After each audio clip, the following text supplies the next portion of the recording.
रक्षाबंधन हिंदी पंचांग के अनुसार रक्षाबंधन का पर्व सावन मास की पूर्णिमा को मनाया जाता है। इस पर्व को बहन भाई के प्रेम का प्रतीक माना जाता है। इस दिन बहनें राखी बांधने तक व्रत रखती है। राखी बांधकर बहनें भाई के दीर्घायु सुखी भविष्य की कामना करती है। रक्षाबंधन में बहनें भाई को राखी बांधने से पहले बहुत सारी तैयारियां करती है, जिसमें पूजा की थाली सबसे अहम होती है।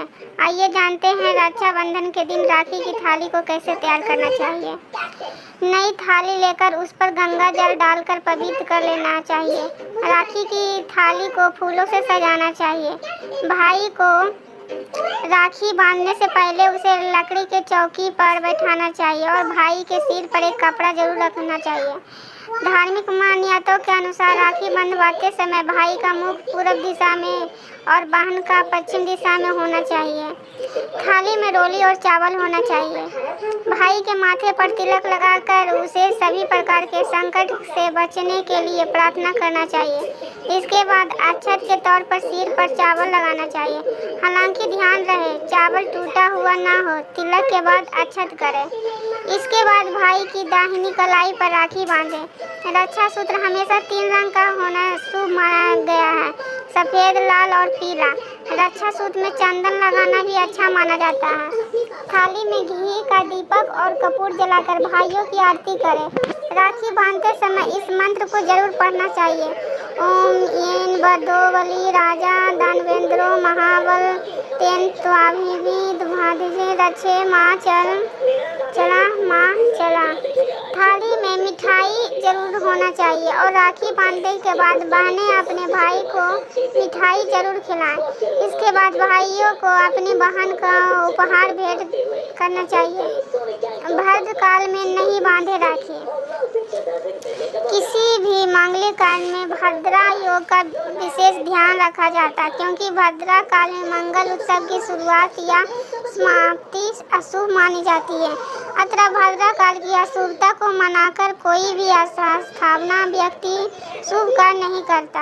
हिंदू धर्म शास्त्रों के मुताबिक भद्रा काल में रक्षाबंधन राखी न बांधने की वजह लंकापति रावण से जुड़ी है। ऐसा कहा जाता है कि रावण की बहन ने उसे भद्रा काल में ही राखी बांधी थी, जिसके 1 साल के बाद ही रावण का विनाश हो गया था। इसलिए भद्रा काल में राखी बांधना शुभ माना गया है। कब खोले राखी?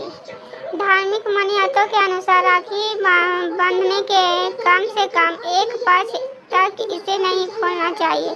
अगर किसी कारणवश राखी खुल जाती है तो उसे बहते हुए जल में प्रवाहित करना चाहिए या फिर मिट्टी में भी दबा सकते हैं।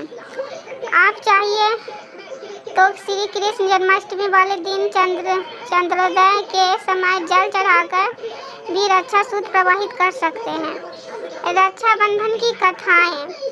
एक बार युधिष्ठिर ने भगवान कृष्ण से पूछा, हे अच्युत, मुझे रक्षाबंधन की वह कथा सुनाइए जिसमें मनुष्य की प्रेत बाधा तथा दुख दूर होता है।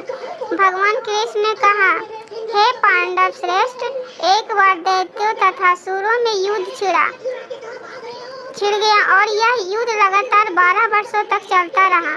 असुरों ने देवताओं को पराजित करके उनके प्रतिनिधि इंद्र को भी पराजित किया। ऐसी दशा में देवताओं सहित इंद्र अमरावती चले गए। उधर विजेता दैत्यराज ने तीनों लोकों को अपने वश में कर लिया।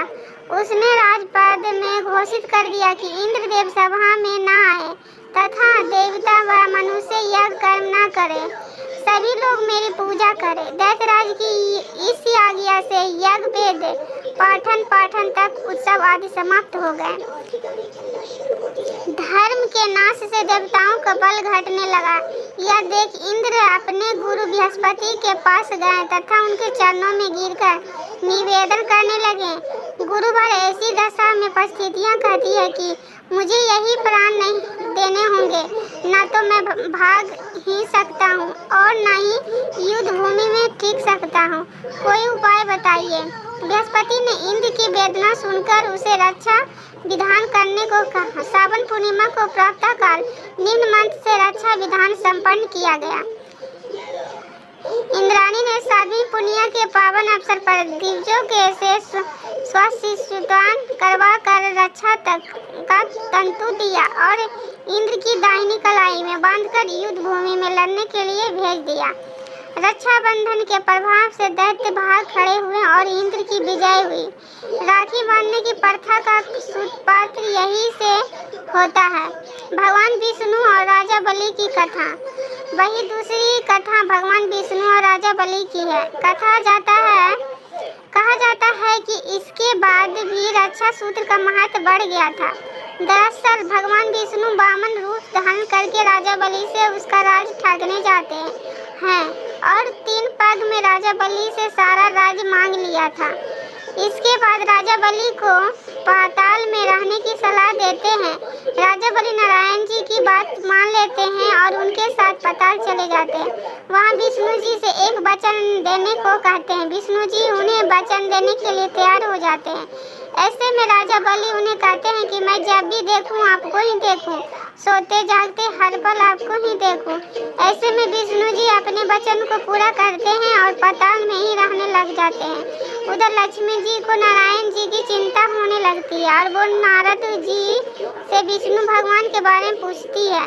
तब उन्हें सारी बात पता चलती है कि ऐसे में नारद जी लक्ष्मी जी को सलाह देते हैं कि वो राजा बलि को अपना भाई बना ले और दक्षिणा में नारायण जी उनसे मांगा ले।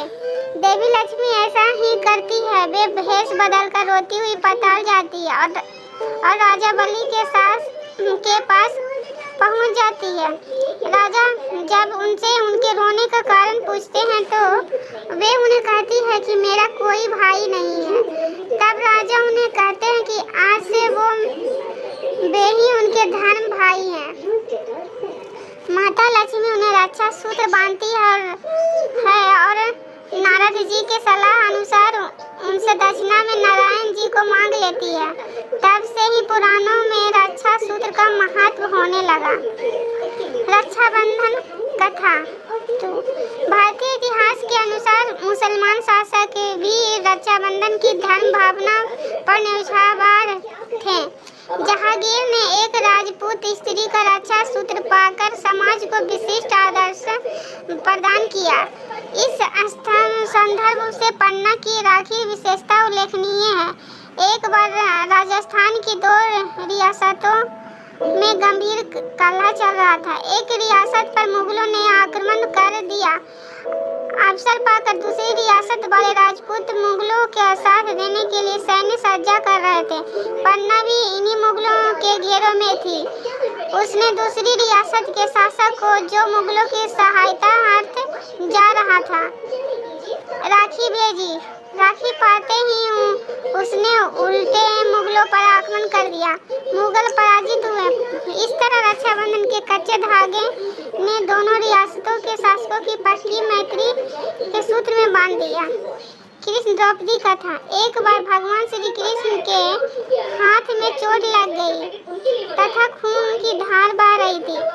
यह सब द्रौपदी से नहीं देखा गया और उसने तत्काल अपनी साड़ी का पल्लू फाड़कर श्री कृष्ण के हाथ में बांध दिया। फलस्वरूप खून बहना बंद हो गया। कुछ समय पश्चात जब दुशासन ने द्रौपदी की चीर हरण किया, तब श्री कृष्ण ने चीर बढ़ाकर इस बंधन का उपकार किया कर चुका है। यह प्रसंग भी रक्षाबंधन की महत्ता प्रतिपादित करता है।